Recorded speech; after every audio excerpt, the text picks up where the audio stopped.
Muita alegria, muita felicidade estar junto de vocês todos nesse dia tão especial. Hoje é segunda-feira, dia dedicado ao Baloaiê, ao Molu. No sincretismo, 16 de agosto, dia de São Lázaro. E dia internacional, feriado internacional. Pena que eu tive que trabalhar, mas é feriado internacional. Nasci no dia de Obaloaiê, nasci no dia em que o sincretismo com São Lázaro foi agraciado pelas palhas sagradas. E como é tradição na nossa casa, durante o mês de agosto, todas as segundas-feiras, a gente faz a nossa reza de Omolu, nossa adorá. Durante o período da pandemia, a gente está se encontrando assim, de longe, mas a gente está se encontrando, a gente está trocando axé, a gente está se vendo, a gente está se sentindo, a gente está se conectando. E vamos fazer assim, a cada reza, a cada dia de reza, a cada segunda-feira, a gente também propõe uma pequena reflexão. A reflexão de hoje, após a reza, será a palha, um dos elementos simbólicos do culto ao Omolu, ao Baloaiê. Então vamos rezar. Vamos rezar. Atotô. Atotô. Atotô.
Ingênia.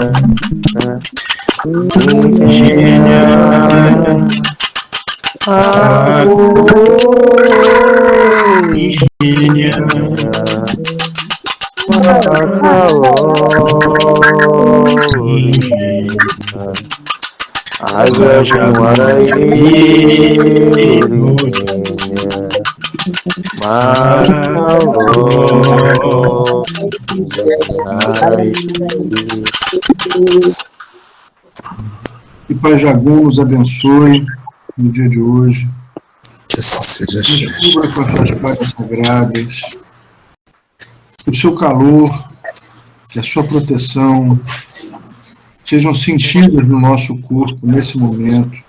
Assim seja. Assim como por todos aqueles e aquelas que estão em necessidade, que estão doentes, que estão em aflição, no coração daqueles que estão agoniados pela doença, seja própria ou de pessoas queridas, seja também acolhido, aquecido, amparado pelo dono das palhas. Que os nossos lares que as nossas casas, que os nossos ambientes de trabalho, que os nossos corpos e os nossos entes queridos sejam todos revestidos pela fé, pela força, pela proteção de Pai Omolu. Axé. Axé. Axé, axé, axé,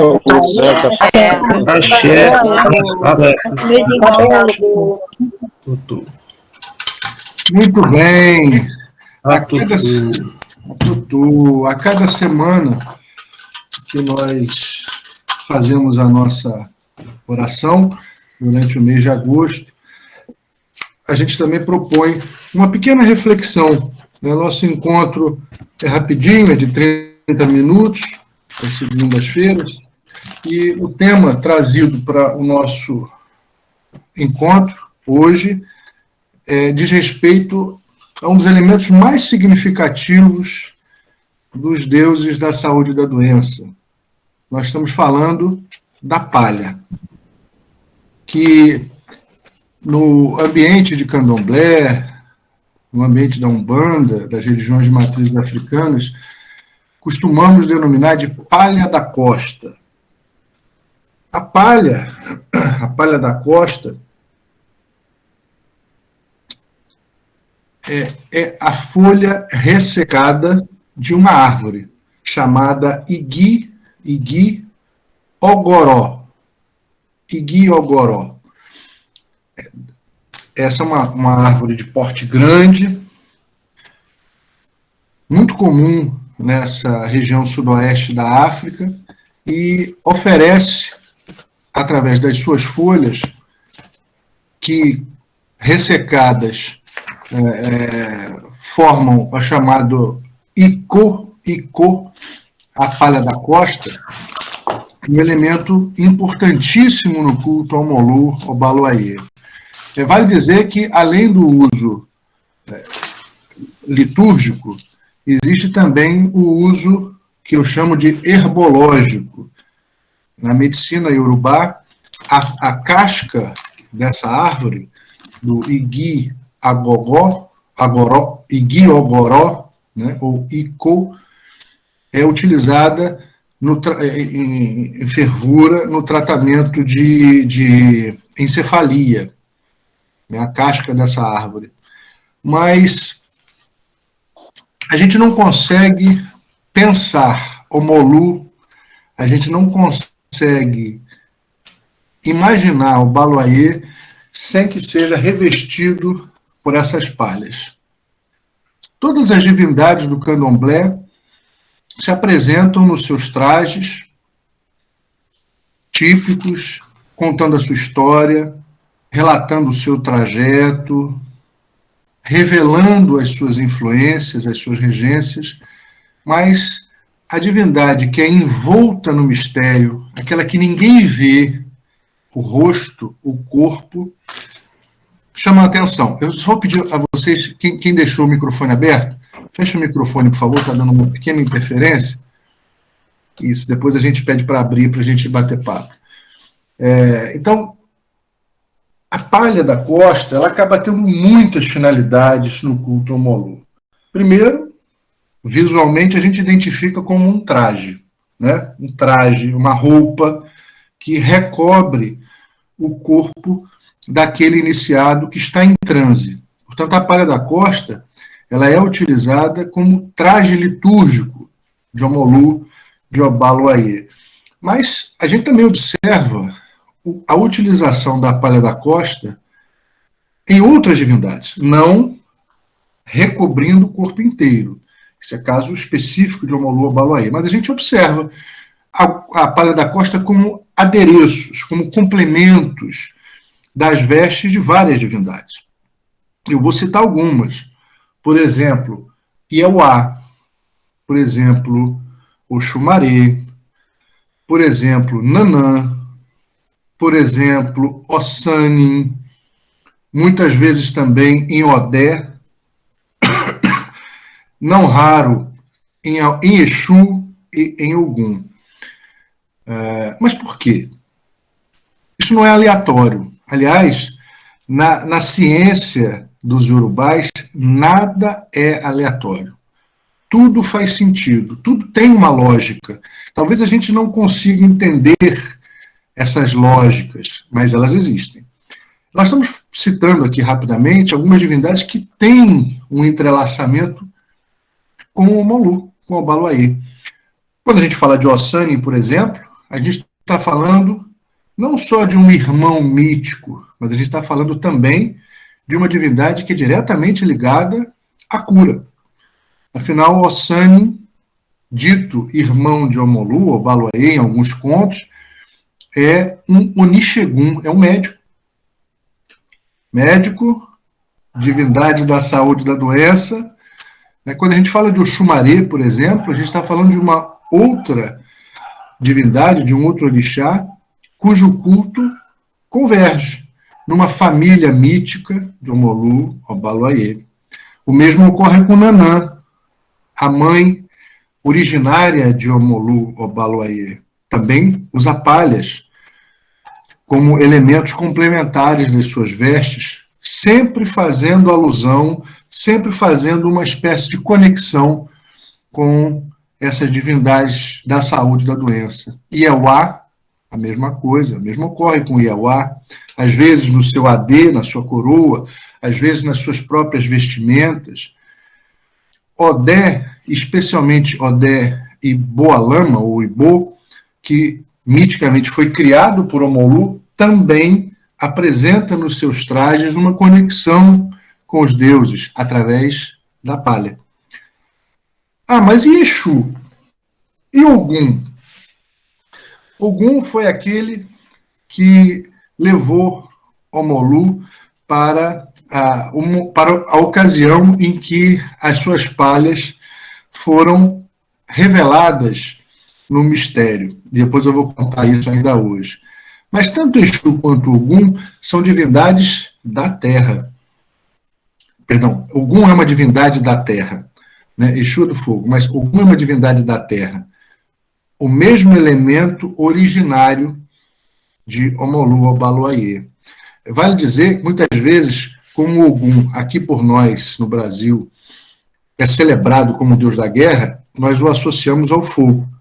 Mas na sua origem, na cidade de Irê, do continente africano, Ogum, além de guerreiro, era também agricultor. Lembre-se que nos ferros, nos assentamentos de Ogum, existem as ferramentas agrícolas, a pá, o ancinho, etc. Então, é uma divindade também ligada à terra. Aquele hábito que a gente tem de tocar o chão para jurar pelos orixás começa na cidade de Irê, aquela do culto Ogum. E por que eles tocam o chão? Porque sob o chão, embaixo da terra, que se guarda o que está guardado, o elemento primordial de Ogum, o minério de ferro. Então, eles tocam a terra em respeito ao minério de ferro que lá existe, em respeito ao elemento da terra. Ogum está associado à terra, assim como Omolu. E Exu está associado ao corpo. O corpo que adoece, o corpo que se cura. Ogum, Exu, Odé, Iauá, Nanã, Oxumaré, Ossanin, todos, de alguma maneira, se interfaciam, se interagem com a regência, com os elementos de Omolu. Portanto, a palha vai aparecer como adereços. A palha também pode ser observada nos ilequéis, nos fios de conta dos iniciados, sobretudo no mocã, aquele fio que é feito só de palhas, né, trançadas. Aquele é um fio de contas, um ilequé de palha da costa, dedicado à mãe de Omolu, Nanã. Observem que nas duas extremidades do mocã tem umas palhazinhas eriçadas, que representam os pelos pubianos. É isso mesmo. O mocã representa a vagina, da onde todos nós saímos. Não por acaso, Nanã é a divindade da vida, da origem da vida, e também da origem do retorno na morte. A gente usa o Mocan tanto nos nossos ritos iniciáticos quanto nos ritos fúnebres. Então, associar o Mocan a tempo de iniciação, eu não sou mais Iaô, nunca mais vou usar Mocan, é uma pequenez de pensamento. É uma observação muito superficial da grandiosidade desse elemento do nosso culto. Quando a gente vai, por exemplo, ainda como sacerdotes, como sacerdotisas, realizar os ritos fúnebres, nós temos orgulho de vestir um Mocan. Porque se a gente usa no início como neófitos e aos, a gente usa também nos ritos fúnebres, no final do ciclo da vida. Portanto, a palha da costa está associada a Nanã e está presente no Mocan. Mas nas vestes de Omolu, a palha da costa, a folha do icô, da árvore, Igui Agoró, Ogoró, significa, antes de qualquer coisa, o mistério. Nós estamos falando de uma divindade que está envolta no mistério. A gente não sabe precisamente, exatamente, o que a gente vê por trás das palhas. Paizinho, tá falhando. Então, na minha internet deve estar ruim. Pai, não é do senhor, não, é do Gabriel, tá, pai? Ah, tá. Tá bom. Espero que volte aí, Gabriel. Mas a gente não sabe exatamente o que está por trás das palhas. A gente não viu o corpo de Omolu. A gente não viu o rosto de Omolu. Mas a gente sabe que ele está ali. A palha da costa, as palhas, portanto, recobrem em mistério essa divindade. Isso tem um fundamento: ocultar. Mas ocultar não é esconder, ocultar é preservar. Às vezes, quando a gente pensa o segredo, a gente atribui o segredo como se fosse um privilégio. Só eu sei, só eu posso ter acesso. Esse não é o objetivo de Omolu. Não é esconder para privilegiar, é esconder para preservar, para reservar. O Awo, o segredo, segundo os urubais, foi posto na natureza. Olorum, o Criador, revelou tudo, mostrou tudo, disse tudo o que tinha para ver, para dizer. Nós é que gradativamente, à medida em que vamos nos sensibilizando, à medida em que vamos encontrando as virtudes, vamos juntamente encontrando as respostas que estão aí, estão colocadas. E isso está no simbolismo de Omolu. Omolu Puajubá Ecó Onie. Ele é o Senhor do mistério.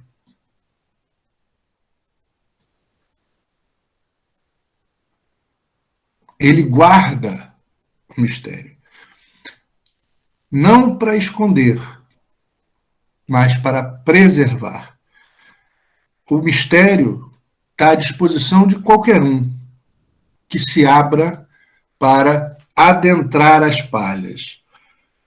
Uma das energias dessa folha, que é uma folha litúrgica, né, como eu falei, a folha do Icô, a folha da palha da costa, é exatamente Heró, a calma. Portanto, vestir Omolu com as palhas é apaziguar, é acalmar, é proteger. Não a ele, mas a nós. É simbolicamente acalmar a própria doença, acalmar as dores, não só as dores do corpo, mas as aflições da alma. Entender isso é começar a compreender esse mistério. Eu não sei se vocês já tiveram oportunidade, mas devo lhes dizer, aquela palha esquenta para dedéu. Esquenta muito. Aquela palha traz para a gente calor, um calor intenso, intenso. Quando a gente acorda com aquela roupa, vou te falar, até a orelha fica suando. A gente transpira muito. Mas esse calor tem a ver com a energia do orixá e tem a ver com acolhimento, calor de abraço, calor de proteção, calor de aconchego.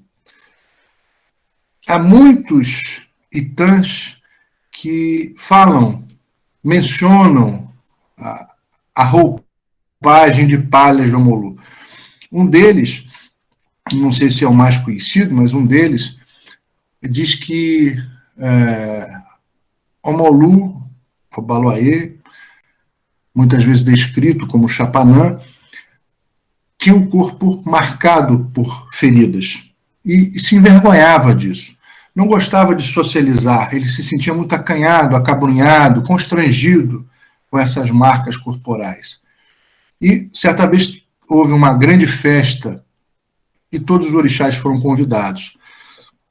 Mas Omolu não foi. E Ogum ficou conduído com essa situação de Omolu.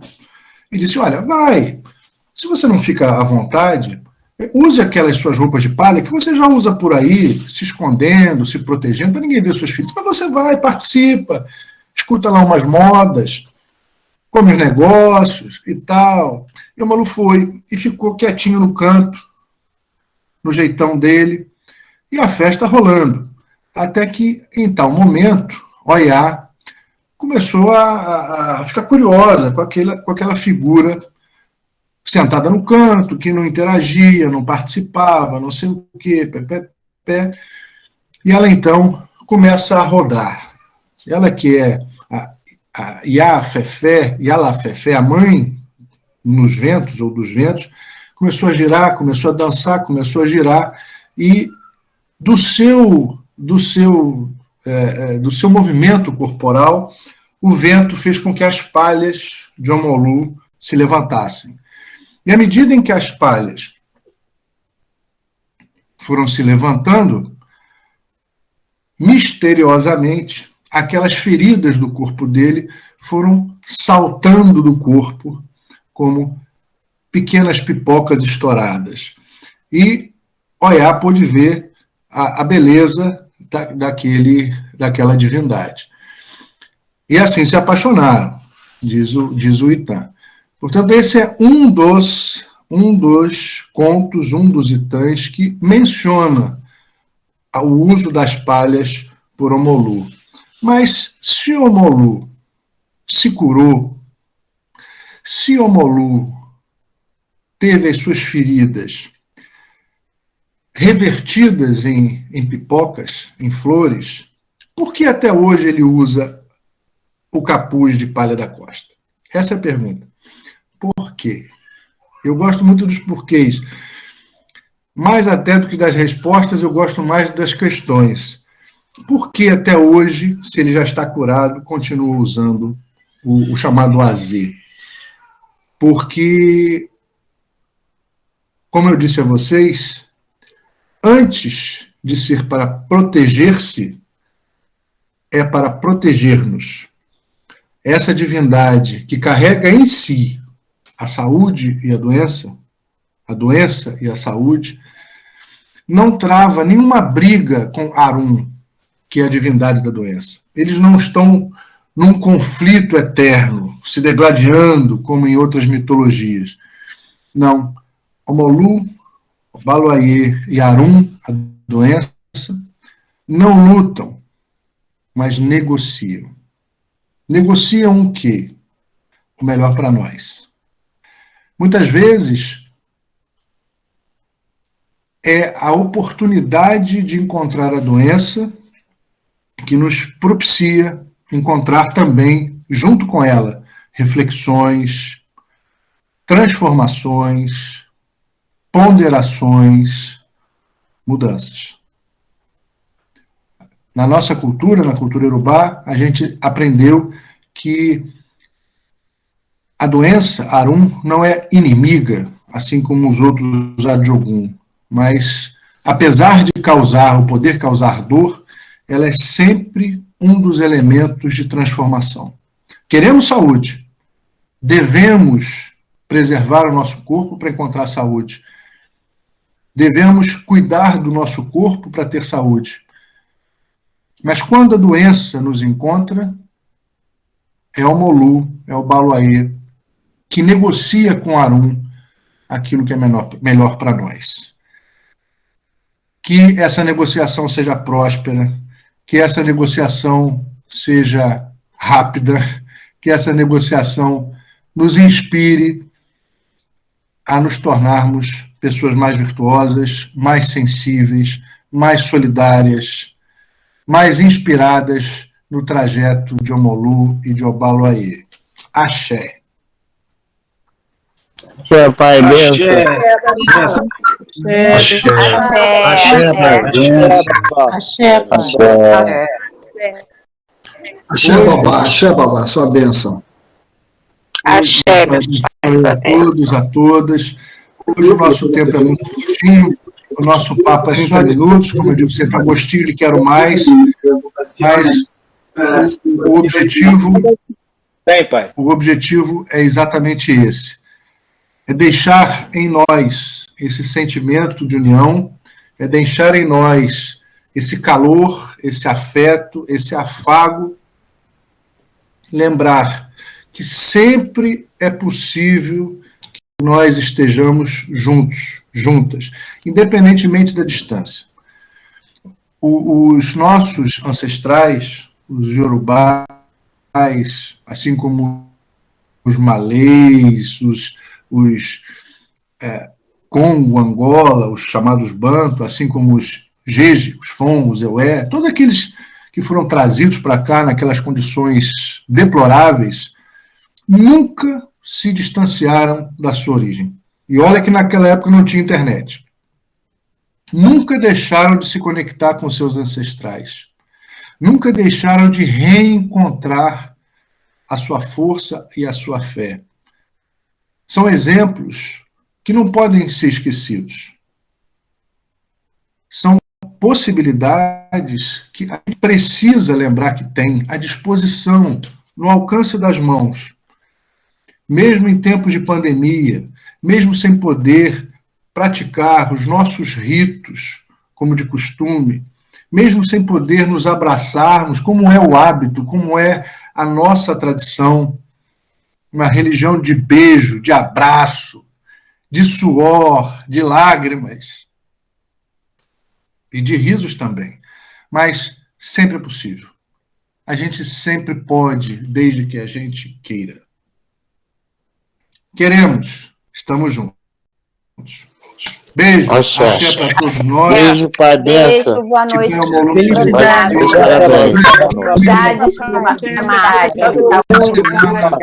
De força. Benção, axé, pai, benção a todos. Axé. Saudade, pai. Muita paz, luz, amor e prosperidade. Axé. Bênção. Então, obrigada. Muita luz.